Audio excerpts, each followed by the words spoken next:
Oh, something different.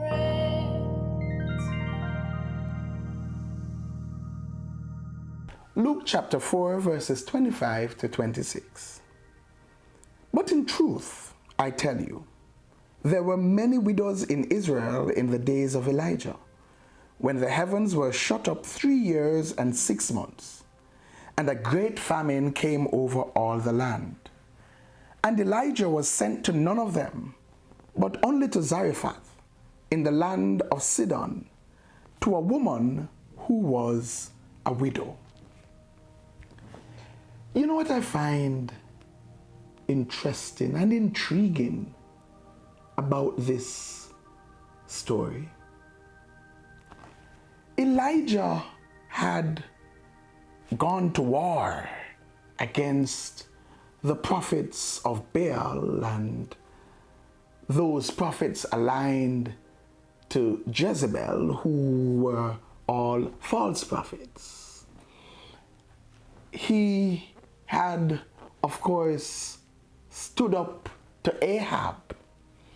He told Ahab that, listen, because of this evil in the land, God is going to shut up the heavens. And like the prophet said, that was what happened. There was no rain in the land for 3 years and 6 months, 3.5 years. By the way, just as an aside, isn't it interesting that that was the duration of Jesus' ministry on earth? But anyway, here comes a famine and people are dying and the economy is tanking and everyone is getting distressed and upset and Jezebel is raging mad.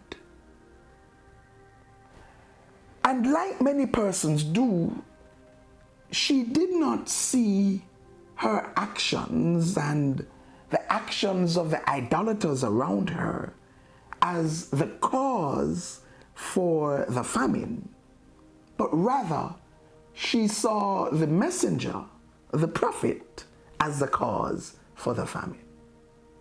And so between her and Ahab, they had out a warrant for Elijah. He was wanted alive or dead, but he was wanted bodily. They had soldiers going through and through the land searching for Elijah.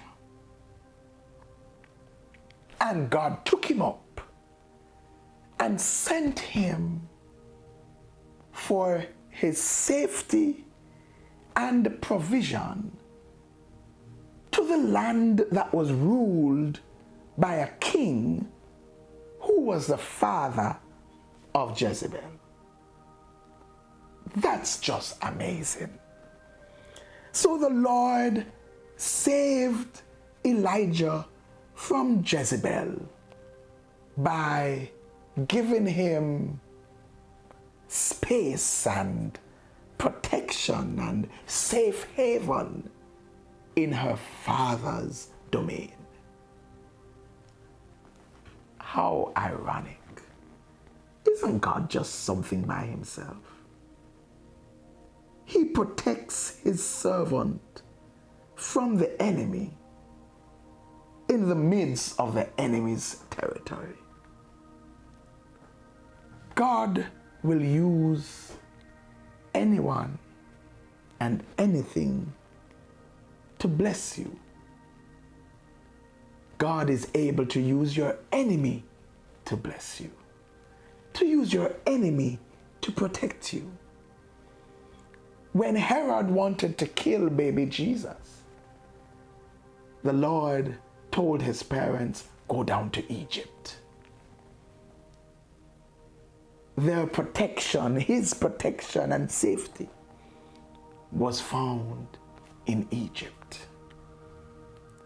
There's a reason the Lord does not get rid of all of your enemies. Well, there are several reasons. But one of them is that sometimes they are a part of your blessing. Sometimes your very enemy will be used to protect you. The Lord will use one enemy to fight another enemy over you and allow you to stand still and see his salvation as the enemy fights each other and destroy each other whilst you are kept safe.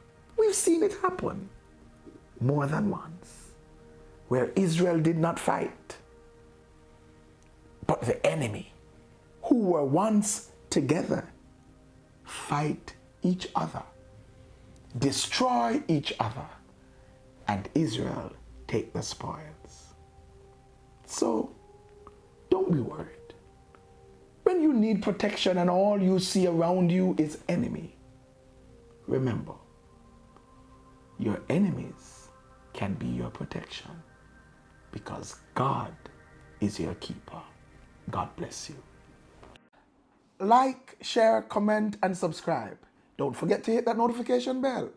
And for more, join us at 9 a.m. on Sunday mornings at 10 Union Square, Crossroads. If you can't be there in person, join us virtually via Facebook Live.